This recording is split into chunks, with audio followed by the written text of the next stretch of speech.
Salam damai, salam kasih Tuhan. Selamat bertemu kembali di dalam firman Tuhan renungan hari ini. Kita berdoa.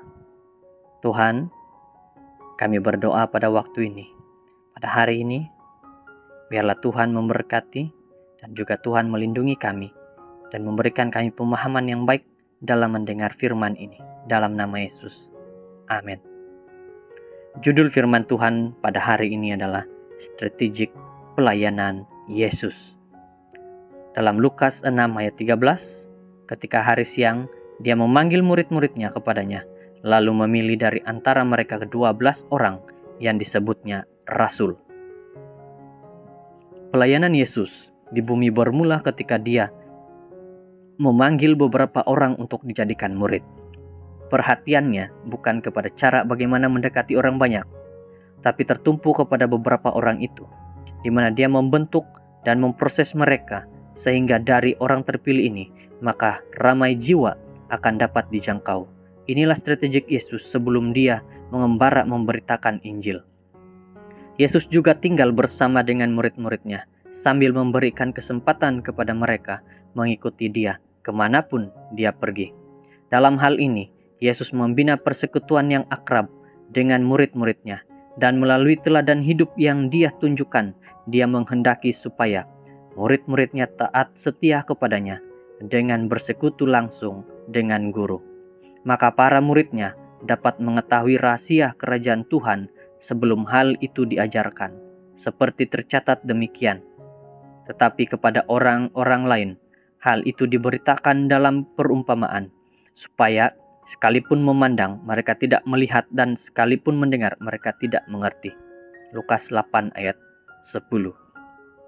Adakah tujuan Yesus berada dekat dengan murid-muridnya adalah agar mereka dapat bersaksi tentang kehidupannya, serta melanjutkan pekerjaannya sesudah dia kembali kepada Bapaknya nanti? Orang-orang yang dipilih Yesus bukanlah orang-orang yang menurut dunia dikatakan engkau cerdik pandai, atau orang-orang yang terkenal dan disegani. Mereka hanyalah orang biasa yang tidak terpelajar. Kisah 4 ayat 13. Tetapi memiliki kerinduan yang besar terhadap Tuhan, ingin diajar dan dibentuk oleh Tuhan Yesus. Itulah sebab dia mencurahkan sebagian besar dari sisa hidupnya ketika di bumi untuk murid-murid pilihannya itu. Dia memperlengkapkan mereka supaya kelak dapat memimpin ramai orang yang dia gambarkan seperti domba yang terlantar dan tidak mempunyai gembala. Matius 9 ayat 36. Inilah juga yang menjadi tugasan dan tanggung jawab kita sebagai muridnya, yaitu menggembalakan orang ramai itu. Karena domba Tuhan mudah disesatkan oleh pelbagai angin pengajaran.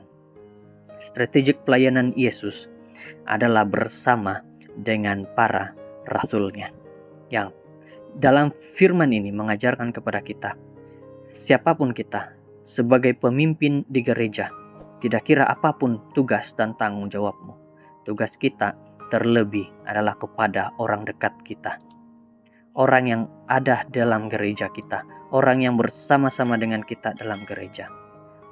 Dekati mereka, ajarkan mereka mengenal siapa itu Tuhan Yesus. Sebelum kita keluar, sebelum kita menyuruh mereka pergi keluar, kita dekati anggota gereja kita, ajarkan mereka tentang kebenaran, ajarkan mereka tentang pelayanan, ajarkan mereka bagaimana untuk menyampaikan firman Tuhan. Maka mereka bersedia dan mereka akan menyampaikan firman Tuhan dengan baik. Terima kasih dengan firman ini. Semoga kita diberkati. Mari berdoa. Tuhan, kami berdoa pada saat ini, Engkau yang sudah memimpin, menjaga, dan melindungi. Biar Tuhan terus memimpin kami sebagai pemimpin di gereja. Dalam nama Yesus. Amin.